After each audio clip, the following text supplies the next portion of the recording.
правительстве Северной Осетии обсудили список кандидатов, достойных получения премии главы республики. Победители будут определяться по 8 номинациям. Премия «Лучший работник отрасли» является ежегодной. Каждое республиканское министерство и комитет представляет 3 человек. Критерии, по которым оценивают кандидатов, в первую очередь показатели, достигнутые на производстве, срок деятельности в каждой отрасли и авторитет в коллективе. Председатель правительства Северной Осетии Сергей Такоев отметил, что предложения, принятые членами комиссии, будут направлены на рассмотрение главе республики Таймуразу Мамсурову. Он примет окончательное решение о победителях конкурса. Церемония вручения премии «Лучший работник отрасли-2014» состоится 11 декабря во Дворце культуры металлургов.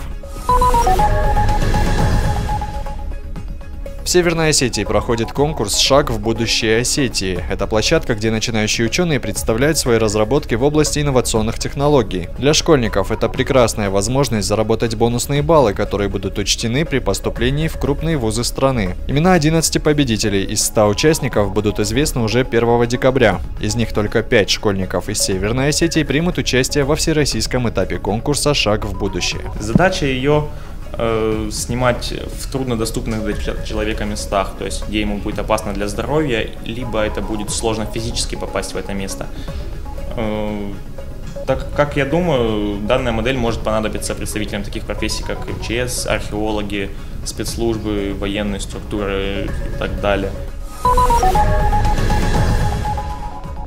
Красоту парков мира представили общественности в художественном музее имени Туганова. Фотовыставка «Национальный парк Алания» проходит в республике уже 3-й раз. Организаторы экспозиции решили показать связь между российскими и зарубежными парками. Помимо Национального парка Алания, здесь представлены зоны отдыха Германии, Франции, Финляндии и Испании. Автор выставки – заместитель директора по экологическому просвещению, туризму и рекреации Альбина Газдарова. В будущем она планирует сделать выставки более масштабными и разноплановыми, а пока у посетителей есть возможность насладиться фотографиями удивительных парков мира. Идея такая, что прежде чем мы какой-то мусор или хлам выкидываем в нашу природу, в окружающий мир, можно подумать и можно сделать еще что-то, то есть использовать второй раз. К примеру, если задекорировать, мы специально их не задекорировали полностью, чтобы было видно, из чего это сделать, но если их как бы задекорировать, то человек даже может не догадаться, из чего сделано, допустим, это кресло или там табурет или еще что-то.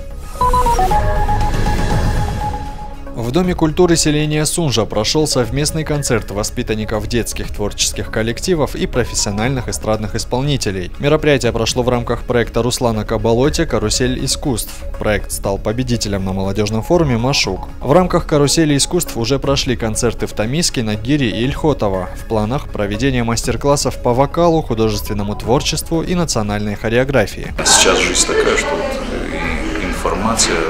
очень много информации идет негативной. Хочется, чтобы люди в сфере этой негативной информации находили ростки надежды и радости. И наша молодежь росла с желанием добиваться чего-то, достигать и не стоять на месте, и чтобы было кем гордиться в будущем.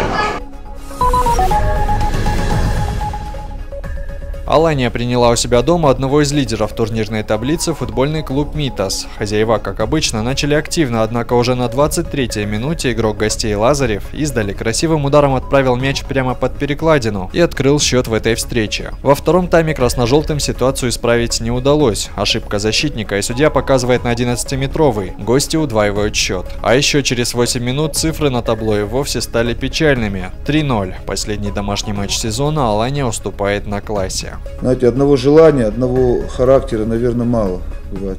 Когда это все чуть-чуть пропадает, нужно еще и, значит, какое-то мастерство, где-то игру успокоить, придержать мяч.